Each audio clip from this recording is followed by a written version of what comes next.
Hello, hello. This is Three Things You Need to Know. And today we're going to talk about the three things you need to know after your offer is accepted. My name is Shelley Zavitz. I'm a licensed realtor in Portland, Oregon for Dwell Realty. And I'm here with Tammy Wittren of Guild Mortgage. Hello, hello. Good morning. Good to see you, my friend. Nice to see you too. First thing we do is we sign a purchase sale agreement. And what that means is you would have put in an offer. And if the seller signs it and you have signed it, then that means that you have mutual acceptance. And from there, that document goes to all parties. It goes to the lender and it goes to escrow.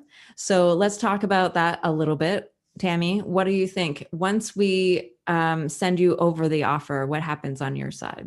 On my side, keep in mind, Shelley, with the Financial Reform Act, Dodd-Frank Financial Reform Act, final implementations in 16, we are under the gun. We have specific things that need to be accomplished before we get to the closing. And so for us, the faster we get that contract, the faster we can get on it and meet the timeline. And part of that is if we need an appraisal, that must be ordered. Once someone is under contract, typically the lender has the 6 items we need that consummate a contract in our industry. And we then need to send a loan estimate to the client. So we are under the gun, and it's super important that your lender gets that purchase contract ASAP. So Shelley, help me understand. So we are under a strict timeline. You guys have a contract signed. So I'm assuming that you're under a timeline with the home inspection contingency and a purchase agreement. Explain that to us. Yeah. So what happens is right away, as soon as we get anything accepted, we need to get on the schedule for the home inspector. The reason is that the home inspection contingency period isn't just about getting the inspections done. You have to have them done. Then you need to get any bids back if you're going to ask for any kind of repair. And then you need to send a request to the seller. The seller then needs to decide if they're going to do it, say yes or no, or counter back to you. And you need to come to an agreement by the end of that last day. Will you help me? How long is that? For example, in Oregon, is it a standard 7 days or what? How long is a home inspection contingency? I mean, that's a negotiating term. So I didn't know that. So some people will write the standard's 10 days, 10 business days, so 2 weekends.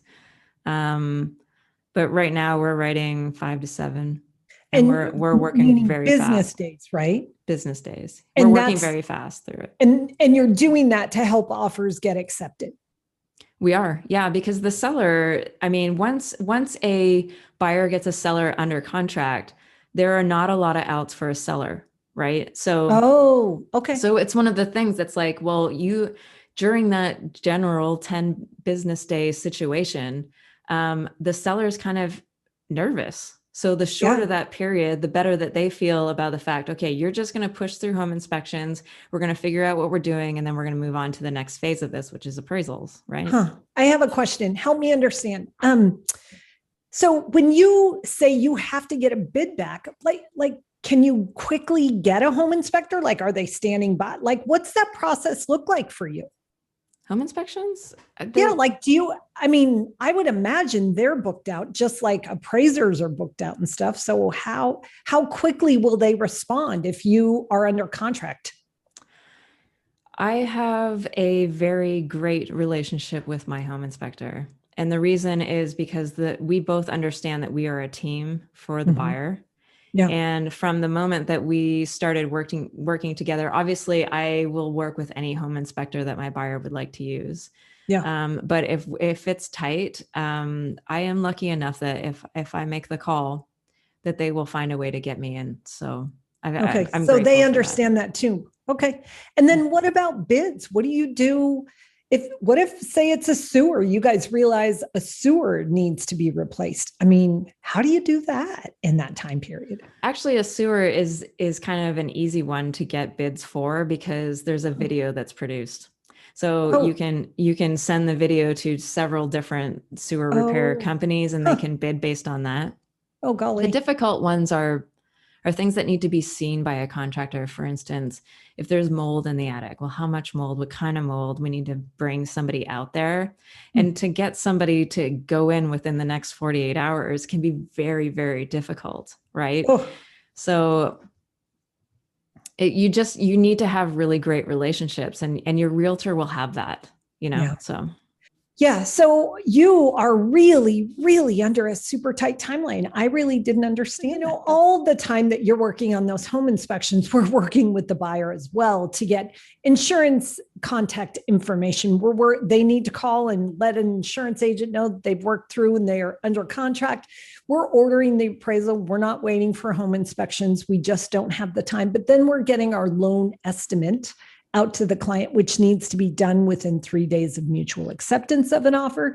In the meantime, then we're gathering up all our info, all of the updated bank statements, pay stub, whatever it is that's out there that needs to be updated for our final submission underwriting, putting it in a pile, getting the title report that proves that it's free and clear. There are no liens or encumbrances on that property, waiting for that appraisal to come in. The appraisal comes in and we slam that package into underwriting and it sits in a pile for a couple of days. Boom, we get our approval. Then we're gathering up those conditions, getting our final closing CD out that has to be out and signed by the buyer and sit there for 3 days before we can get docs out. So Right. From our end, we get a close date and we work backwards on the calendar on all the incremental things that have to happen to meet our fundamental signing and funding date. Okay, so we've covered mutual acceptance. The second point was timelines, which also includes the escrow company sending you a title report. That's one thing we didn't cover. And then the last thing is escrow and signing. So let's start at the beginning with, okay, so your documents are complete. You are ready to send the lending documents to the third party. What happens? You guys are balancing or something happens there. I need to add one more thing about the lending process. Remember, the lender is covering their butt because they're going to put a lien on the property that the buyer is buying to make sure that should that buyer not make their payment, they get this property back. So everything that the lender does is to make sure that the asset we are encumbering is free and clear of all liens and encumbrances, which is the title policy. So your lender is underwriting that title policy along with that appraisal, along with all the final documentation for that buyer. When we get that final approval, then we're prepared to issue our closing disclosure, which is the financial analysis of all debits and credits into the transaction and the true and total cash that is required from that buyer to purchase or consummate the sale. So that's called closing in Oregon. And we'll work with the title company to balance on that amount. We reach out, let the client know, but the title company is managing that final process with the buyer. In Oregon, we sign typically the day before the close date. And we also do not commingle buyer and seller. The seller signs their own time and the buyer signs their own time. And then, Shell, I do want to just throw one thing in. Wire fraud is real. You want to physically talk to the escrow or title company and confirm where you're sending your wire. Don't trust anything that's being emailed to you. There are all kinds of scams out there. So wire fraud's real is just the one thing I want to just end with. Wonderful ending. Make sure you take care of yourselves. Thank you so much, Tammy. You're the best. Hugs. Bye. Good morning. Good morning. All right. Oh, look, I'm trying to sing and I don't sing. That's You bad. can sing. No, Shell. There will be whales, beach